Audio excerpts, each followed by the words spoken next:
4 PM news network में दोस्तों आपका स्वागत है। मैं हूं आपके साथ राशिद जहीर। 14 सीटों पर उत्तर प्रदेश में चुनाव हो गया, छठा चरण गुजर चुका है। मैं आपको अगर एक शब्द में कहूं बिना व्याख्या किए तो समझ में कम आएगा, मैं व्याख्या भी करूंगा सीट दर सीट, लेकिन एक शब्द बता देता हूं कि इन 14 सीटों में से जब पिछली बार 9 और 10 आजमगढ़ की मिला के उपचुनाव की भारतीय जनता पार्टी ने जीती थी और 4 बसपा ने जीत ली थी, और इन 6 चरणों में सबसे ज़्यादा जो खतरनाक चरण भारतीय जनता पार्टी के लिए हो सकता है ये 14 सीट वाला उत्तर प्रदेश का है। 58 सीटों पर चुनाव हुआ, यूँ तो 40 और 48 सीटें जीत रखी थी, कांग्रेस की कोई सीट नहीं थी। लेकिन उत्तर प्रदेश की बात मैं आपसे करने के लिए हाजिर हुआ। यहाँ सीटों पर आप आइए। सुल्तानपुर भारतीय जनता पार्टी की फेवरेट सीट, मेनका गांधी लड़ रही हैं। वहाँ गठबंधन ने निषाद व्यक्ति को खड़ा कर दिया। 1.5 लाख निषाद है, 3.5 से 4 लाख मुस्लिम हैं और 2.5 लाख यादव हैं। अंदाज़ा कर लीजिए कि किस तरफ वोटिंग हुआ है। 150 गांव सुल्तानपुर में ऐसे हैं दोस्तों जो निषाद और मुस्लिमों को एक साथ हैं। मेनका गांधी का भी अपना वजन है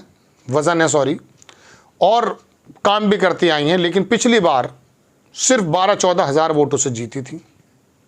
और इस बार दलित समाज भी जिस तरह से गठबंधन पर जा रहा है वो आप जानते हैं। तो ये सीट भारतीय जनता पार्टी के लिए बड़ी मुश्किल हो गई। अब आगे आ जाइए कौशाम्बी, आप आगे आ जाइए प्रतापगढ़, वहाँ पर राजा भैया ने क्या हाल कर रखा है। आप डुमरियागंज आ जाइए। यहाँ के हालात ये हैं, डुमरियागंज हो या लालगंज हो, हालात ये हैं दोस्तों कि मैं आपको छोटी सी बात दिखा करके 1-2 सीटों की बताऊंगा, ज़्यादा नहीं बताऊंगा, समय कम है। सुल्तानपुर की बात मैं आपको बता चुका हूं। आप आ जाइए जनाबे मन, श्रीवस्ती आ गया मेरे हाथ में। श्रीवस्ती के अंदर नपेंद्र मिश्रा के बेटे साकेत मिश्रा लड़ रहे हैं, वो राम मंदिर ट्रस्ट के जो अध्यक्ष हैं। पिछली बार ये सीट बहुजन समाज पार्टी ने जीत ली थी, लेकिन इस बार सुन लीजिए 20% मुस्लिम है, 15% इसमें यादव हैं और कैंडिडेट कुर्मी है और उसकी जो प्रतिशत है वो 20 है। तो 20 और 15 और 40 कितने हो गए साहब? 55। अब आप कहेंगे अजीबोगरीब खेल बता रहा है। खेल तो वही है जो हो रहा है।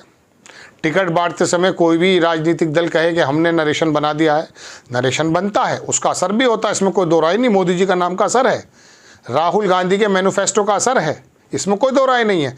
लेकिन जब अपनी जाति का कैंडिडेट आता है तो सब कुछ बंद हो जाता है। हिंदू मुस्लिम जब हो जाता है तो सब कुछ बंद हो जाता है। ये इस देश की विडंबना है। तो यहाँ हालात भारतीय जनता पार्टी के नाजुक हैं। ज़बरदस्त चुनाव हुआ यहाँ पर दोस्तों, मैं आपको बता रहा हूँ। आप दूसरी सीट पर चलेंगे क्या मेरे साथ? डुमरियागंज में 40% पिछड़ा है। अब आप कहेंगे यहाँ से तो वो जो एक दिन के प्रधान वो बने थे मुख्यमंत्री जगदम्बिका पाल, उनकी पोजीशन बढ़िया हो सकती है। तो कहने का मतलब यह है, लेकिन रुक जाइए, 29.5 30% लिखता है, लेकिन मैं आपको बताऊं 34% यहाँ मुस्लिम है और यहाँ तिवारी साहब हैं गालिबन, और 18% जो है ब्राह्मण हैं।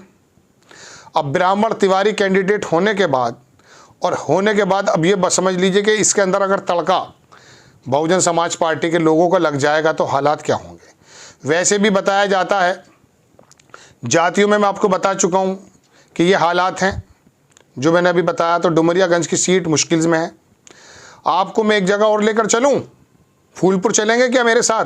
बहुत सारी सीटें ऐसी हैं। मैं आपको फूलपुर तो बाद में लेकर जाऊंगा, लेकिन मैं आपको बताना चाहता हूं जौनपुर के अंदर भी हालात ख़राब हैं। दोनों जो कैंडिडेट हैं वो बाहर के हैं। कृपा शंकर सिंह को कई मामलों में घुसे गए थे, आपको मालूम होगा, महाराष्ट्र में उनको लाया गया चूँकि ठाकुर यहाँ ज़्यादा हैं। लेकिन यहाँ पर भी स्थिति यह है कि दूसरे बंदे जो लेकर आए हैं बाबू सिंह कुशवाहा, वो बड़ी मजबूत लड़ रहे हैं। कुशवाहा वोट काफ़ी हैं वहाँ। इस तरह का जातीय समीकरण बना दिया है दरअसल अखिलेश यादव ने कि उसमें पता ये चला दोस्तों कि कई सीटों पर, हाँ इलाहाबाद पर आ जाइए, इलाहाबाद में मुझे भारतीय जनता पार्टी का एज है। हालांकि रेवती रमन सिंह के बेटे ज़बरदस्त इलेक्शन लड़ रहा है, केसरीनाथ त्रिपाठी के बेटे लड़ रहे हैं, लेकिन ये इलाहाबाद भी तय करेगा। मैंने आपको कैसरगंज की सीट का हवाला बताया था, ये बताया था कि कैसरगंज की जनता ये तय करेगी कि देश की जनता जो है वो बलात्कार के दुष्कर्म के आरोपियों के साथ है या फिर महिलाओं के साथ। मैंने आपको ये भी बताया था कि मेरठ की जनता ये तय करेगी कि राम जी का रोल करने वाले अरुण गोविल के साथ है देश की जनता, या फिर भारत के अंदर लोकतंत्र को स्थापित करने और आपस की सामरिक समरसता को रखने वाले लोगों के साथ है। ऐसे इलाहाबाद, इनको मालूम है कि नौकरियां कितनी गई हैं कितनी नहीं हैं। इलाहाबाद का पता चल जाएगा आपको। इलाहाबाद का जब रिजल्ट आया लगे आपको कि भारतीय जनता पार्टी वहाँ जीत गई, उम्मीद है मुझे वहाँ जीत जाएगी, तो आप अंदाज़ा कर लीजिएगा कि अब भारत में अभी सब कुछ सही नहीं है। आज भी धर्म के नाम पर वोट देने वाले ज़्यादा हैं। आप उन लोगों से तो कोई शिकायत कर भी सकते हैं जो बेचारे यूनिवर्सिटीज़ नहीं गए, लेकिन जब डॉक्टर इंजीनियर भी धार्मिक पशु बन जाता है और पढ़ा लिखा समाज भी आकर के गोबर और गाय की बात करने लगता है, तो आपको अंदाज़ा हो जाएगा कि हमारी अर्थव्यवस्था गलत नहीं डूब रही है। भले ही गोदी मीडिया आपको ना बता रहा हो, भले ही सत्ता में बैठे लोग ना बता रहे हो, इन टोटल 14 सीटों पे 8 सीटें दोस्तों ऐसी हैं जो ज़बरदस्त फंसी हुई हैं, और वो फंस गई हैं गठबंधन के पक्ष में। आजमगढ़ के बारे में तो मुझे कहना ही नहीं चाहिए, 4 लाख यादव 3 लाख मुस्लिम, और वहाँ पर वो गुड्डू जमालियर जो थे वो भी इस ज़माने में है नहीं, वो भी समाजवादी में आ गए हैं।